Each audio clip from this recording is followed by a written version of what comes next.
Hey, it's Icarice, and I'm here to tell you about Hotcast for Podcasting. We are a podcasting studio located in Las Vegas, Nevada, in the Hot 702.5 FM studios. You can book online at hot7025fm.com. Just click on Hotcast. You can book and find your times right there. Thank you for booking with Hotcast for Podcasting.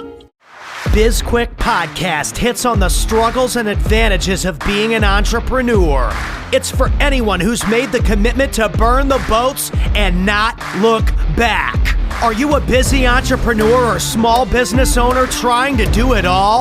Then this podcast is for you. Corey and Julie will take you through the details of building a strong business. Hit the subscribe button and gear up for another episode of BizQuik Podcast.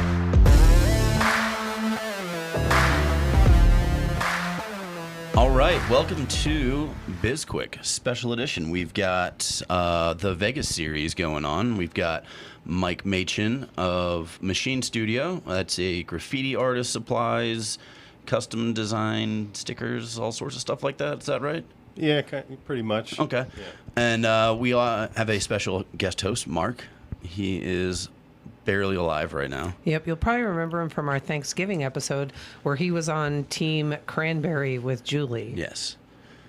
That's a whole other subject there, yeah. Mike. Yeah. Say something. Say hello, Mark. Hello, Mark. All right, perfect.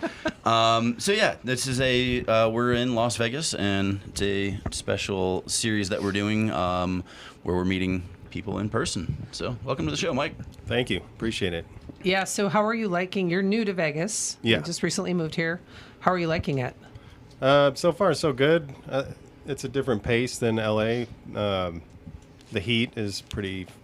Can I cuss? You Yes. can. I Yes, can't you help can. it. It's pretty fucking crazy. It's been like 118 degrees at times, which, you know...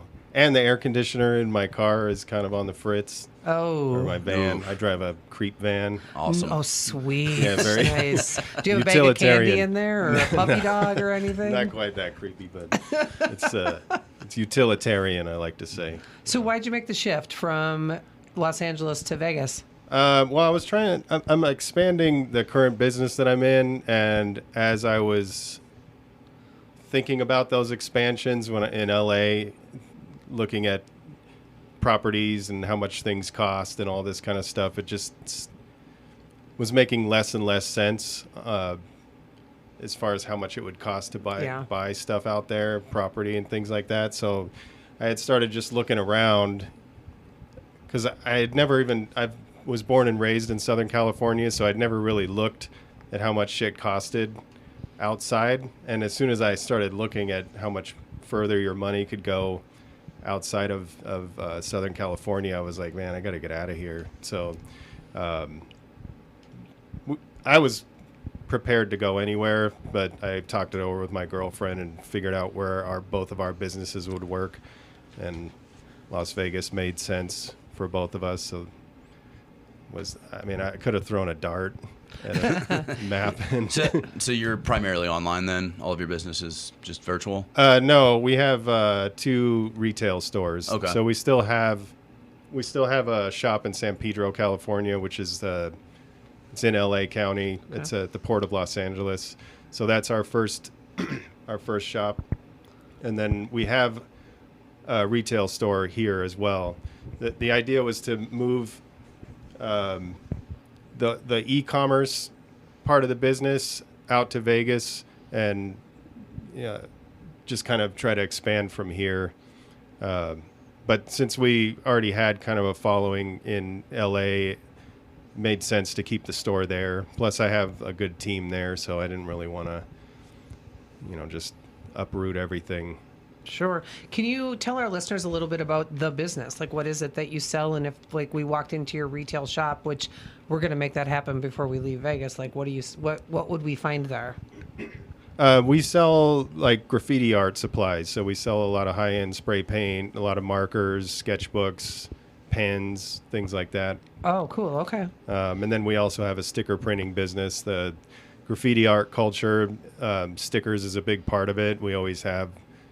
I got a shitload in this bag right here. It's like just part of the one of the aspects of it. So I started printing stickers by hand, just screen printing, and it ended up being the highest selling product that we had. So ended up expanding that into buying big plotter printers and cutters and stuff like that. So I had no idea there was high-end spray paint. I didn't either. I thought Rust-Oleum was the top. I mean, I still use Rust-Oleum. I mean, I'm from the 90s, so that's what we used, Rust-Oleum and Krylon. But there's lots of brands. They're all imported from different parts of the world. So there's we carry the main line that we carry is from Spain. So it gets imported from Spain, and they have a flagship. I don't know if it's their flagship store, but they have a warehouse in LA, so they ship the stuff out from there. Okay. But the color range is extreme. There's like 100 and something colors and all these different shades of each. So when you see these big, huge murals of like all these different colors and shades and all this stuff, generally they're using these imported spray paints. You can do that stuff with Rust-Oleum, but it's a much more limited color palette, and they don't have like different shades of each color. So like with the brands we carry, you'll see, 9 shades of gray, and they all go, pretty much in order. Rust-Oleum is kind of all over the place. Some of the shades are gloss, some are matte, so it's not really made for that kind of. It's made for like painting lawn furniture and shit like that. But Sure. So growing up in Southern California in the 90s, is it safe to say that your graffiti career started a little illegally? yeah, as a 47-year-old man and a business owner and all this stuff, I like to say that I see both sides of the fence. So like if somebody starts yelling, and we get this on our Instagram all the time. We have a pretty good sized following now, and TikTok, where people will start arguing over their tax dollars being spent on graffiti cleanup and all this sort of shit. And I don't take a stance on one side or the other, but I will say I don't enjoy a beige city. I mean, so when I see a building that's been abandoned and it's just top to bottom colors, I personally love seeing that. I do also understand that not everybody does love seeing that, so I don't really try to take a stance like one side or the other. Well, as a 47-year-old man, I'm also not running around on the you're not out freeways and shit. there doing the graffiti anymore. But yeah, I would say that's probably most entrepreneurs have to figure out if they're going to take a stand on anything, especially now in this really like highly activated political climate, right? So you've got people who come on your social media following, and they're pretty much just trolls or looking for an argument in a debate, and sometimes it's really a big challenge to make the decision of, do I just ignore it and let the trolls go, or do I say something? What made you decide that you weren't going to take a stand on it and you were just going to not address either side of it? Well, it's mainly because I can see both sides. I happen to have my own personal view on it, but I don't think my view is right. I mean, it's not right. Maybe you don't like that shit. Maybe you drive down the freeway and be like, I hate this. I'm not going to try to convince you. I'm not saying that you do, but I'm not going to try to convince you to think the way that I do, because you couldn't change his mind on anything. Well, and it's stupid, I think. There's some things that maybe we could debate on, but like, I'd be happy to have a conversation with somebody about it and say, this is the way I see it. And when they say, well, I own a business and some kid used this etch shit on my window, and now I got to pay all this money to get it fixed. Yeah, that sucks. Like, I don't want them to do that to my business either. But at the same time, what am I going to do? What am I going to say about that? So, but at the same time, it's just like, it's not something that I feel like I can take a stand on. At the same time, also, though, what our business started as was more, it wasn't really a graffiti supply business in the beginning. It was mainly just, I just opened an empty space, put a table in there with some sketchbooks and some markers, and it was mainly to let the young sort of tagger vandal kids have a safe place to express themselves, to try to like expose them to something a little more constructive. And we had art shows, and we let them display their art in our gallery. And so that was mainly what we started doing. But after a while, you know, we're paying like $2,000 a month in rent, electric bill, and all that shit. My other business is supporting this. They started asking, you know, hey, do you sell any stuff? Do you just sell supplies or whatever? And that's where we ended up starting to make it more of a business.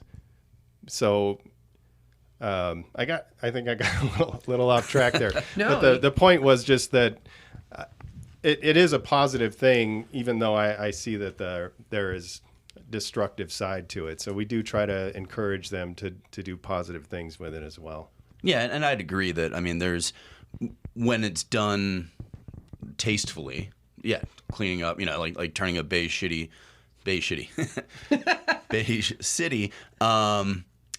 yeah, that's nice. But then you have like, you know, then just the crap that gets spray painted on like road signs, you know. So I don't know, two different sides to it, but I honestly never really thought about it until this conversation. I was just, you know, you look at graffiti, you see it, and you think, God, what are those punks doing? Kids these days, right? But you know, it is art, a very, very popular form of art.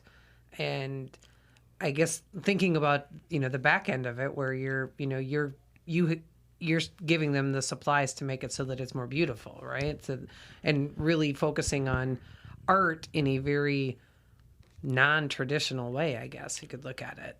And the one thing that I do appreciate, though, is the challenge when you're driving down the road and you're like, how the hell did somebody get up there? Yeah, I wonder that a lot. Yeah. Yeah, that was like, they've always done that, but in the early 2000s is when they really started getting crazy. I mean, I was just like, you guys are out of your mind. Like, I got offered to do some of those kind of spots, and as soon as they kind of explained what was involved, I'm like, no, I'm not that guy. Yeah, I'm not going no. to risk my life over it. I remember, so I grew up in a really, really small town, Mark and I, really small town, right? Middle of Minnesota. And I was always impressed when every summer somebody would figure out how to climb to the top of the water tower and spray paint a giant dick and balls on it. Like, that was like... The old dick and balls. It's a classic. And then somebody else from the city had to go up there and remove it, and it just always came back. It's like, nice. Yeah, that's one thing I think that politically we can all agree on. Dick and balls is hilarious. It is hilarious. Mark, are you in agreement with us? As long as it's not on my face. Seemed like you were pretty close to getting dicks drawn on your face last night. Oh my God. Yes. It was a rough one. Someone was roofied. Yeah, but hey, it's Vegas. Interesting. Exactly. So do you find, so since you're really a big creative type, right? Do you find that the more business parts of running a business are a little bit more challenging, or something that you like tend to outsource, or are you really good on the business side as well? I'm getting better. I mean, I've been running my own businesses since 2002. I started this one in 2015. I did motion graphics and 3D animation for TV shows, and I directed music videos and did things like that. Up until 2015, when I really wanted to get back into the graffiti side of stuff. So I had some familiarity with running a business, but it was a completely different type of thing. It was, I don't know if it was, I don't know, it's hard to explain. The systems and processes that are required to run this current business are like way more complicated than that business for whatever reason. You would think that motion graphics and all that stuff would be super complicated, but it's mainly learning software and knowing how to manage people. But this whole other business of like supply chains and all these SKUs, and I wasn't familiar with any of that stuff. I didn't ever work in retail, so it has been a big learning process for me. But I do read every day, and I try to learn as much as I can about systems and stuff like that. So I feel like I'm pretty good at it, but I just hired an operations manager to help do those things and implement that stuff, so everything's getting way more serious, I guess you could say. Yeah, you're getting big when you bring in the operations manager, right? Yeah. But it's such a key part to a business as you're scaling. It's crazy. I didn't even know what an operations manager was. I was going to ask you what sort of traits or skills did you look for in your operations manager? I was curious because people throw operations around in so many different ways in a business. Yeah. No, I'll be honest. I didn't. I had no idea what that even was. I work with an advertising agency that they have a business development person that I could talk with. So instead of really focusing on the advertising, I've worked with him on the business development stuff. And we had a little retreat thing, like 3-day mastermind thing. And he was like, the next thing you got to do is get an operations guy. And I was like, okay, what the fuck is an operations guy? What does he do? And so he really helped me figure out. He was pretty much the guy that found the guy. And he gave me candidates, and we interviewed them together. And so I couldn't really tell you, to be honest. I know now. I mean, I guess I kind of know now. But I would probably fuck it up if I tried to explain it. Well, I will just say kudos to you for, first off, that's great that you have somebody in your circle that you can, rely on that heavily and trust, and that they're really like giving you great guidance, but also in being completely comfortable in hiring. So many entrepreneurs get tripped up and not wanting to bring somebody into their business that might know more than they do in any given area.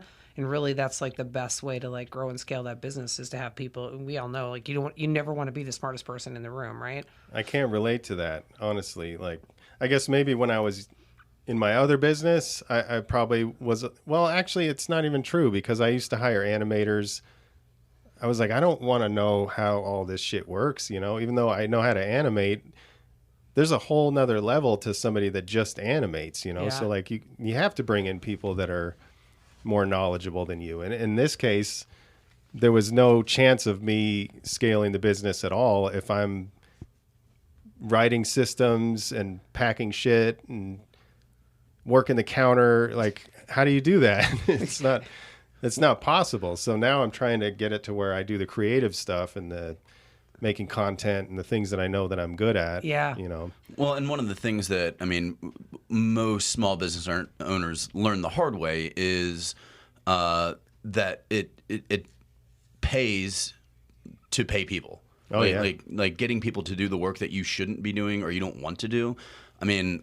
Talked to so many people who were like, oh, if I had only just hired an admin, 5 years ago, my life would have been whatever. It's like because they're staying up late and they think they're saving money, but they're just costing them, time. Yeah, once you think about how much your time is worth or how much you could make, that's the question I ask myself all the time. I'm like putting labels on markers, and I'm like, can I just pay a fucking kid $10 an hour to do this, and then I can do stuff that's going to make the company who knows how much money? Sure. You never know what a video is going to go viral or whatever. Mm-hmm. You have no idea. We've had videos go viral, and we could not keep up with the amount of product that was coming in. My phone I had to turn the ding notification off because it was dinging several times a minute, and it was driving me insane.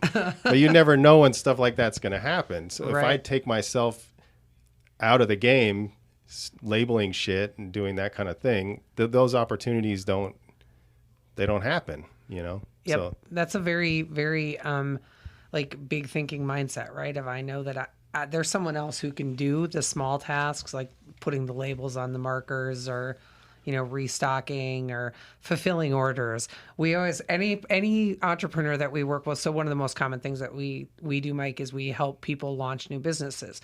And when it's a product-based business that they're launching, almost always their first place that they think they're the best way to save money and time for some reason is to do their own fulfillment. And we're always like, you are going to fucking regret that choice so quickly. Like, and but they're like, well, I don't want to pay somebody to do it. And I was like, okay, well, you're going to hate it. Like, we did fulfillment on our own book when we did a pre-sale on it.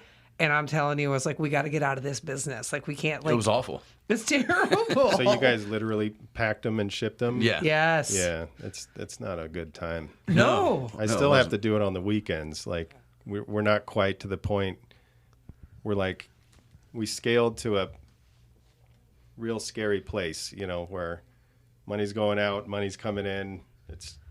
Yeah. So I'm not really to the point where I feel comfortable bringing in somebody. So I still have to do some of that stuff, but as soon as I can, I'm not doing any of that shit anymore. Yeah. And did you tell your operations manager that was the first thing that you wanted to have? He's more telling me. he's like, we got to get this guy or this girl or all these kind of things. And I'm like, okay, but like when we're doing our school, we have the EOS system. Yeah. So we're doing that weekly scorecard. I'm like, that shit is scaring the shit out of me. Like sometimes it's slightly negative, sometimes it's slightly positive. Like I like seeing that because it's a lot less scary seeing this is where we're at than just guessing. Like, right, knowing. I think we're probably okay looking at the fucking OPEX bank account. I hate this. That just made me cringe. I think we're okay when it comes to numbers. Yeah, like, I've never been. Yeah. I've never been good at that stuff. I still wouldn't say that I am, but like the operations guy has been, key. And I told him, read the book Traction. We're going to implement this system, and I need you to help me do that because I've read it and I've listened to the audio book 17 times, and I don't know, man. What do we do? How do we do it? Even though it tells you how to do it. So he's been taking the ball and running with that. That's fantastic. That's good. Yeah, it's been.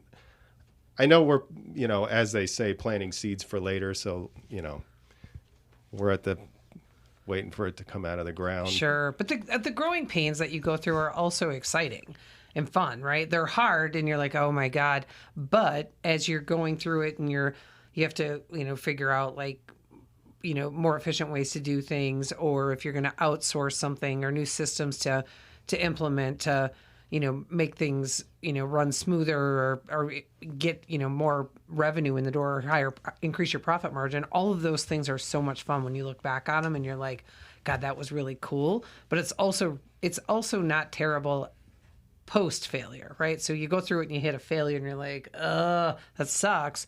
But you can pivot and recover from it really quickly when you're a small business and learn a ton from it. Well, we know that didn't work, so let's tweak it 1 degree this way and see what happens next, right? So we're doing that a lot with our copy, right? Our sales copy, trying to figure out like, okay, what's the, that irresistible offer that people will be like, yes, I need this in my life. And it's been kind of fun because we're like, it's just us. We can write anything we want, whatever shit we want to put on the page, and we'll know when it's the exact right thing because people will buy.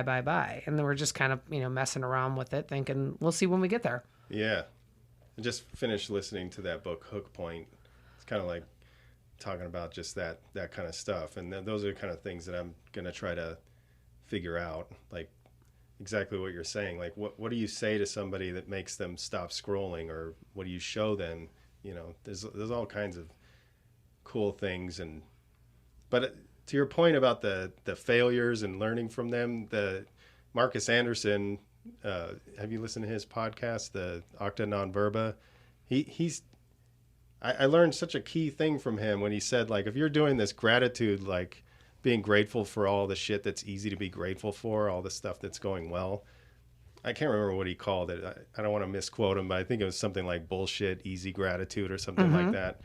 And he said you need to be grateful for the things that are hard and be grateful for the adversity. So I've been doing that in the morning because I wake up at 3:00 in the morning stressed out almost every day. And so like, but when I wake up, I remind myself like, this is awesome. Like, I'm grateful that all this shit's happening. Cause like, as long as I don't stress myself out and to get a heart attack or something crazy like that, I'm going to grow a lot from this, So like being grateful for that, those things that are tough, the challenges, and the shit that sucks, And that's, everybody, they look at entrepreneurs and they're like, oh, you've got this figured out. You figured out. And it's like, no, like it's a series of mistakes. I don't know what I'm doing, but Wait, you don't know what you're doing? No clue. Oh, Jesus. He's in charge of the finances for us, by the way. Oh, shit.